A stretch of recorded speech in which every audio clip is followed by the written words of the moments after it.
સરતાનપર ગામના લોકો દારૂ બંધ કરાવવા માટે રજૂઆત કરવા માટે દોડી આવ્યા. આજરોજ તારીખ 6/10/2025 સવારના 11 કલાકે સરતાનપર ગ્રામ પંચાયતના સરપંચ હરેશભાઈ વેગડ, ગ્રામ પંચાયતના સભ્યો અને ગામજનો દારૂ બંધ કરાવવા માટે તળાજા પોલીસ સ્ટેશનમાં લેખિત રજૂઆત કરવા માટે પહોંચ્યા હતા. તળાજા પોલીસ સ્ટેશનના પોલીસ ઇન્સ્પેક્ટર શ્રી એબી ગોહિલને લેખિત રજૂઆત કરી હતી અને આવેદનપત્ર આપવામાં આવ્યું હતું. ત્યારબાદ તળાજા પ્રાંત અધિકારી શ્રી અને મામલતદાર શ્રીને પણ લેખિત રજૂઆત કરવામાં આવી હતી અને આવેદનપત્ર આપવામાં આવ્યું હતું.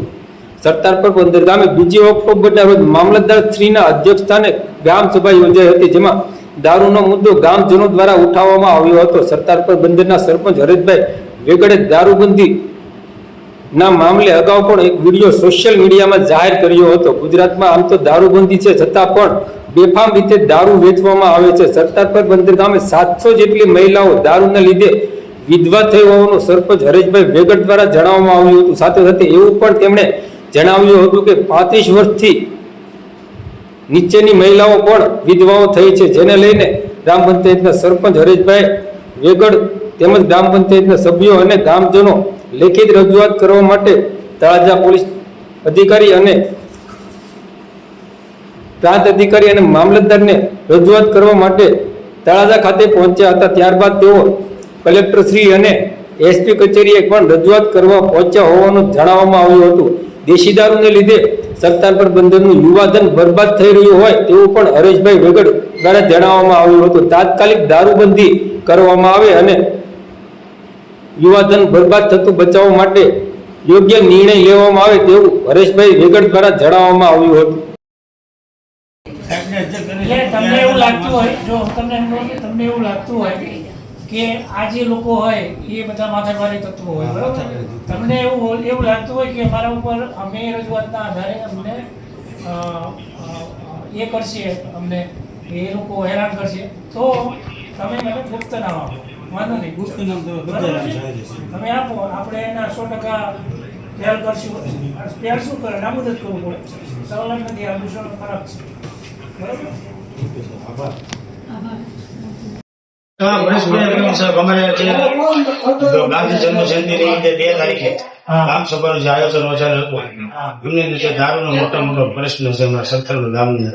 એમની માટે તમે એસપી સાહેબને પણ, કલેક્ટર સાહેબને પણ, મામલતદાર સાહેબને પણ અને પોલીસ સ્ટેશને પણ, પ્રાંત અધિકારી સાહેબને પણ આવેદનપત્ર દેવા માટે અમારા ગામની અંદરથી જે દારૂનું નાબૂદ થાય એ માટે અમે પ્રશ્નની તમારી પાસે ઉત્પાદન થાય છે, ઉત્પાદન થાય છે, લોકો ઘરે દારૂ પાડે છે, ગામના વેચે છે. 30 થી 35 વર્ષથી સરકાર દારૂ બનાવવા માટે એમાં મામલતદારના અધ્યક્ષ અને મામલતદાર સાહેબના અધ્યક્ષ અને જે આ દારૂનું બોલબોલા થઈ હતી બંધ કરાવો અને અધ્યક્ષ અને અમે બધાને આવેદનપત્ર દેવાય છે. અમારા ગામની અંદરથી 700 થી 750 ભાઈ વિધવા હોય છે, જેમાં 25 થી 30% છોકરીઓ એવી હોય છે કે 30 થી 35 વર્ષની છોકરીઓ છે વિધવા થયેલ હોય દારૂ પીવાના કારણે. એમની માટેથી અમારા ગામનો એક જ અવાજ છે કે જાતિ કરીને અમારા ગામની અંદર દારૂનું દુષ્કર્મ બંધ. દારૂના કેસ થયા છે, દારૂના કેસમાં પકડાયા એવું છે, કેટલા જણા એવું? દારૂના કેસમાં પકડાણા એવું તો નથી છે, પણ દારૂ પીવાના કારણે મૃત્યુ પામે 10 નહીં. ગામમાં દારૂ ગાળે છે તો એમાં કેસ થયા છે ને? કે પછી પકડે તો કેસ થાય ને, પૈસા લઈ લેતા એ લોકોને અગાઉ કહી દેતા હોય છે કે અમે લોકો આ રેટ પડવા આવી છે એટલે દારૂનો પત્તો જે કઈ જથ્થો હોય હંતાડા જાય છે, પછી પાછી આ વ્યા છે, પછી દારૂ વેચાણ શરૂ થઈ જાય છે. 4 દિવસથી આ મુદ્દો અમે સળગાવેલો છે. 2 તારીખ કોણ ગાળે છે તો તમને ખબર છે ને ગામમાં? હા, એ તો ગુપ્ત માહિતી આપો મને. હા, બધા આપી દી, નામ જોગ આપી દી સાહેબ, એમ કોઈ વાંધો નહીં. અત્યારે અમે તમને આવેદનપત્ર આપી છે, તમે નામ જોગ કયો ત્યારે તમને નામ જોગ જેટલા જાવ એટલે એની કાર્યવાહી થઈ ને. હા, કાર્યવાહી કરવા માટે તમને આપી દી તંત્ર સાહેબ. અત્યારે અમે જે ભાવનગર જઈએ છીએ એમાં મુદ્દા લખેલા જ છે, બરાબર? એ બધું દૂષણ ખરાબ છે. જી, મારું નામ હરેશભાઈ બાબુ વેગડ, ગામ સરદાનપર ગામનો સરપંચ તળાજા તાલુકાનો. આજ રોજ અમે જે સોમવારને 6 તારીખે જે તળાજા પોલીસ સ્ટેશન મુકામે આવેલ છે, ત્યારે જે દારૂનો મેન મુદ્દો અમારા ગામ સભા ગાંધી જન્મ જયંતિ નિમિત્તે જે ઉજવણી હતી 2 તારીખે મામલતદાર સાહેબના અધ્યક્ષસ્થાને, ત્યારે અમારે મેન મુદ્દો જે દારૂનો જે ઝાઝી સંખ્યામાં જે દારૂનો વિવાદ અમારા ગામની અંદર થયેલ હતો કે ભાઈ અમારા ગામની અંદર 700 થી 750 બાઈ વિધવા હોવાથી અમુક છોકરીઓ એવી ઉંમરની છે કે 30 થી 35 વર્ષની ઉંમરની છોકરીઓ જવાન છે, દારૂ પીવાથી જેના ઘરવાળા ઓફ થઈ ગયેલા હોય એવાના પણ દાખલા છે અમારા ગામની અંદર. આદિ લગીન જે લોકો જે અમે સરપંચ બન્યા ત્યારે અમે એક મુદ્દો અમે ઉપાડેલો હતો ભાઈ અમે જે તે સમયમાં ચૂંટણી લીધા ત્યારે અમારો મુદ્દો એક હતો ભાઈ અમે જીતશું તો અમે દારૂ બંધ કરાવવા માટેના પૂરા પ્રયત્ન કરશું. એ પ્રયત્ન કરવામાં અમે ખરેખર નિષ્ફળ રહ્યા છે અત્યાર સુધીમાં. જેથી કરીને ગામજનોને જે દારૂના બુટલેગરો જે માથા ભારે આવારા તત્વો જે હોય એ ગામને ખરેખર દબાવીને રાખતા હોય ત્યારે એમાં દારૂ પીવા વાળાને પણ અમુક સડાવણી કરે, પંચાયતના સભ્યોને પણ ગાળું દે, સરપંચોને પણ ગાળું દેવડાવે, મફતમાં દારૂ દઈ દે, એવા બધા ગેરપ્રવૃત્તિ કરાવે છે પોતાને દારૂના ધંધા હંકેલવા માટેથી કે જેથી કરીને અમારા દારૂનો મુદ્દો ન ઉપડે એ માટેથી. આજ રોજ જે ગાંધી જન્મ જયંતિ નિમિત્તે જે અમારે ગામ સભા થઈ હતી એમાં મામલતદારના અધ્યક્ષસ્થાને જે મિટિંગ થઈ હતી એમાં દારૂનો ખૂબ મોટા પાયે મુદ્દો ઉપડેલ છે. ત્યારે ગામજનોનું જણાવવાનું એવું છે કે ખરેખર આ દારૂ બંધ થવા જોઈએ.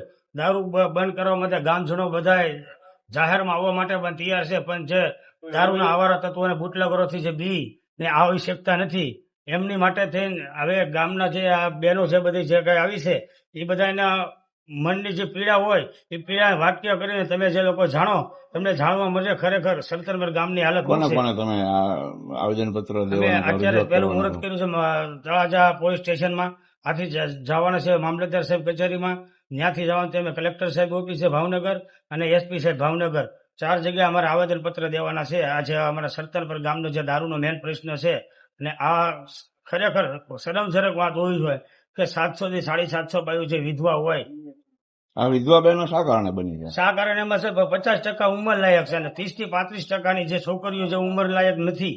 ખરેખર એ જાણવામાં એવું આવ્યું છે કે ભાઈ દારૂના ઝેરી પદાર્થો કે જે ઓલા ભેહુના હરિસન દારૂમાં મેળવવામાં આવે છે, ઓલા લઠ્ઠાકાત કહે છે એ પણ દારૂમાં મેળવે.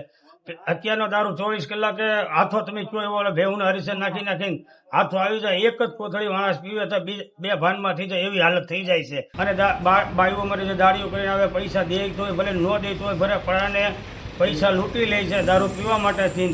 દારૂ પી જાય એટલે શું કરે એને એ ભાન રહેતી. કેટલા સમયથી દારૂ વેચાય સાહેબ આ દારૂ વેચાય છે 35-40 વર્ષથી દારૂ તો વેચાય છે, પણ પહેલાનો દારૂ આવો નહોતો. અત્યારનો દારૂ એવો થઈ ગયો લઠ્ઠાકાંડ થવાની શક્યતા છે? ખરેખર અત્યારે સાહેબ અમારા ગામની અંદર હજી પણ યુવાનો 20% એવા છોકરાઓ છે તે 22 થી 25 વર્ષની ઉંમર હોય જેમના લગ્ન પણ નથી થયેલા, એવા પણ 2-5 વર્ષ કાઢે એવું અમને લાગતું નથી કે જાતે કરીને જે આ દારૂ જો બંધ થાય તો અમારા ગામની અંદર છે યુવાન જવાન છોકરા જે છે એનું મૃત્યુ થતા અટકાય એવું અમે. કેટલા અહીંયા દારૂના કેટલા અડ્ડા ચાલતા છે? 10 થી 15 અડ્ડા દારૂના સાહેબ એવા બને છે અહીંયા? અત્યારે બને જ છે ને ત્યાં હજી હાલમાં બંધ છે, ચાલુ નથી કોઈ વસ્તુ. જેટલી વાર પોલીસ વાળા આવે એટલી ઘણી બંધ, પણ તરત પોલીસ વાળા વ્યા જાય એટલે પરત વેચવાનું ચાલુ હોય. આજ સુધી હજી સુધીમાં અમે 4 દિવસથી આ મુદ્દો અમારો ચાલી રહ્યો છે. પોલીસ વાળા પણ આવે છે, એલસીબી વાળા પણ આવે છે, પણ આવે એટલી ઘડી બંધ થઈ જાય છે. પછી તરત ને તરત વાહાથી ખબર પડી ગઈ દકાના વટી ગયા એટલે પાછું તરત ને તરત ઈગની કેન્ટીન રોડ ઉપર દારૂના અડ્ડાઓ જે ચાલુ છે એ ચાલુ થઈ જાય છે. તાજા પાસે સરતાનપુર બંદર આજે મારી આ ફકીરી ન તો 12 વર્ષ છે. બચપણથી હું ભક્તિ કરતો અમારા ગામમાં હારીઓ ગામમાં પીને ગામમાં મોસળ દારૂલિયા વાળા મને અમે રાતના 1 વાગે સત્સંગ થી આવતા હોય ને તો અમારા પગમાં અમારે ત્યાં જવું એની અમને ફર નથી રહેવા દેતું. તો આ બેન મંડળના લીડર છે એની પાસે 45 બાઈ છે, મારી પાસે 30 બાઈ છે, ઓલા બેન પાસે 40 બાઈ છે, ત્રણમાંથી હા 40 બાઈ છે. તો આ બધું છે ને ભાઈ દારૂ એ ઘટાવી જો અમારા નવજવાન મરે છે. અત્યારે નવજવાનની એટલી મજબૂરી છે અમારી કે 20-25 વર્ષના છોકરા રોડમાં હું હાલી દાતો હોય તમે કહેતો એટલે હિન્ટ્રી આપું, કારણ કે ના બધા આવી ને બસ આવી જ ફેંકવાની. હું માં છે, હું બેન છે, હું દીકરી છે, બાયડી ની દાડીલી કરીને કેટલી બહેનો વિધવા બની છે દારૂના કારણે તમારા ગામમાં? 300-400 નીકળે છે, પણ એની કઈ નથી શકાય. પણ હું તમને એટલું કહું કે અમારા ગામમાં આવી વિધવા બહેનો તમને એક પૈસે એક જોવા દારૂના કારણે જ વિધવા થયેલી છે? બસ દારૂ કારણ કે દારૂ કોઈ માનતો જ નથી. દારૂ એ અમારા ગામમાં છે, સાકે અમારા ગામમાં છે. અમારું બંદર બંધ થઈ ગયું એટલે અમે દાહીતા અમારું બંદર બંધ થઈ ગયું એટલે અમારો જ કોઈ છે જ નહીં કે અમારા બાપ દાદા એવું નતું વિચાર્યું કે આપણે જમીન લઈએ. આપણે 10 બેન કયું ગામ આપનું? અચ્છા બેન, શા કારણે સભ્ય છે ભાજપ, તમે તમારો હોદ્દો કયો? હા તો ખબર પડે. બે નાનું બાળકો છે અને ફૂલ પીવે છે. અચ્છા તમે ધાન ખાવા દેતો નથી. તમે કાંઈ ચૂંટાયેલા છો બેન? કોણ ચૂંટાયેલું છે? બેન પકડતા તમે પોતે ચૂંટાયેલા છો? શેમાં ચૂંટાયેલા છો? તાલુકા પંચાયતના સભ્ય છો તમે? હા. ભાજપમાંથી છો? હા. અચ્છા. અને તમારા ગામમાં કેટલોક દારૂ વેચાય છે બેન? બહુ દારૂ વેચાય, ખાસે દારૂ વેચાય છે. અને છોકરા ઘડીકે આખો પાછો જાય તો આપણે ફોન કરી તો ફોન સ્વિચ ઓફ કરી દે છે. તો ઈ ઘરે તો આવે નહીં, હાવ ફૂલ થઈને જ આવે. અને બાઈ માથે કઈ ઘરેણું નથી રહેવા દીધું. તમારા ગામમાં દારૂડિયાઓ મારકૂટ કરે છે? બૈરાઓને એને મારકૂટ કરે છે? બહુ કરે, દાડિયા દાય તો બાઈઓને પાસેથી પૈસા લઈ લે. બેન દીકરીઓને ઈ હેરાન કરે છે? હા, બહુ હેરાન કરે છે. છોકરા બાળકો રાયડું નાખે તો તોફાન કરતો હોય. કાંઈ ખાવા પીવા ન દે. અનાજ વેચે, વાસણ વેચે, એવું બને છે? ઘરેણું વસ્તુ કાંઈ ન રહેવા દે. એવી કોરસ પુટ્ટી કરાવી દીધી તો એ મૂકી દીધી એમ કે, પણ વેચી નાખી. અચ્છા, ક્યાં ગામથી આવો બેન? અચ્છા, શું અહીંયા શા માટે આવ્યા છો તમે? દારૂનું બંધ કરવા. તમે